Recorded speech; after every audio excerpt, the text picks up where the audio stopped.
што би препорачала кога веќе е стресот е присутен, како да се апсорбира, како се управува со стрес, како се менаџира стресот? Па генерално јас нема да звучам сега како некој што седнал тука да соли памет, пошто не ми е тој стилот на работење, така да можам да ти дадам пример, например јас што правам со стресот, пошто сметам дека ети како терапевт I can't preach if I don't practice it. Не можам да го проповедам ако не го практикувам. Така што сметам дека генерално денес најголем дел од луѓето имаат стрес во секојдневието заради тоа што живеат премногу брзо.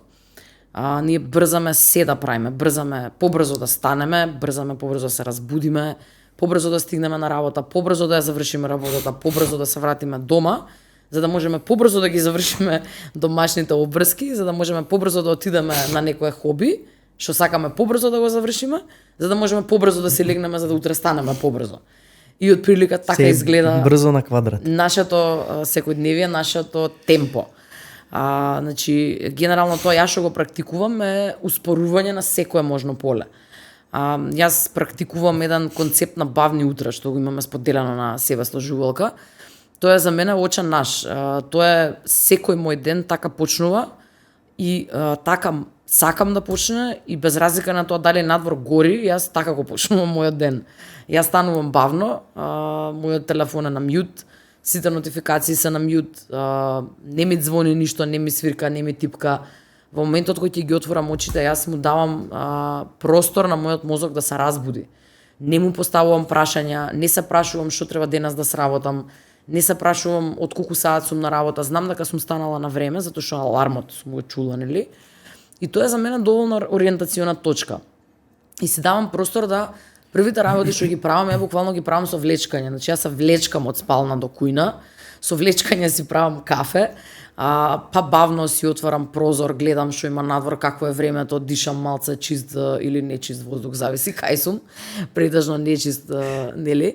Меѓутоа, правам да кажам едно ритуално успорување на денот, и си дозволувам, најчесто станувам 1 саат пред да треба да се спремам, не пред да треба да излезам, туку пред да треба да почнам да се спремам со обврските, за да може во тој 1 саат буквално да се влечкам, да не правам ништо, да си подготвам во мир доручек, нешто што би сакала да го јадам, генерално секојаш истото, да си го испијам кафето во мир и потоа да некако почне бавно денот за мене.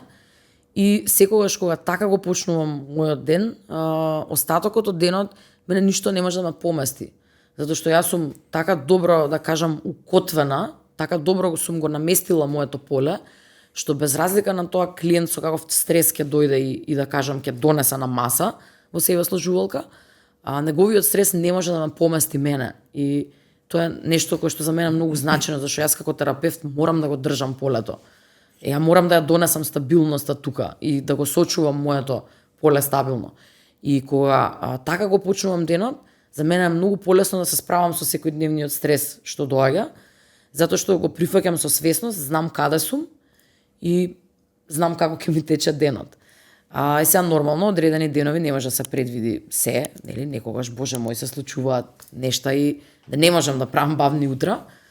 Меѓутоа, ја многу зборам со себе и јас, ако денес треба да се жртвувам себе за да направам нешто, јас се зборам со себе и си кажувам, окей, Тијана, сега ќе го направиш ова, ќе се притиснеш, но после тоа ќе те однесам на нешто што многу сакаш да го правиш, например, на некоја релаксирачка активност или ќе те одморам или ќе ти дадам простор да искулираш, да не бидеш под стрес и така натака. Значи јас правам компромис сама со себе и си разговарам, ако некаде се притиснам, или ако се притиснам недела дена или 2 недели, ја знам дека после тоа мора кај мене да следи период во кој што ја се одмарам и си го враќам тоа што сум си го одземала сама на себе.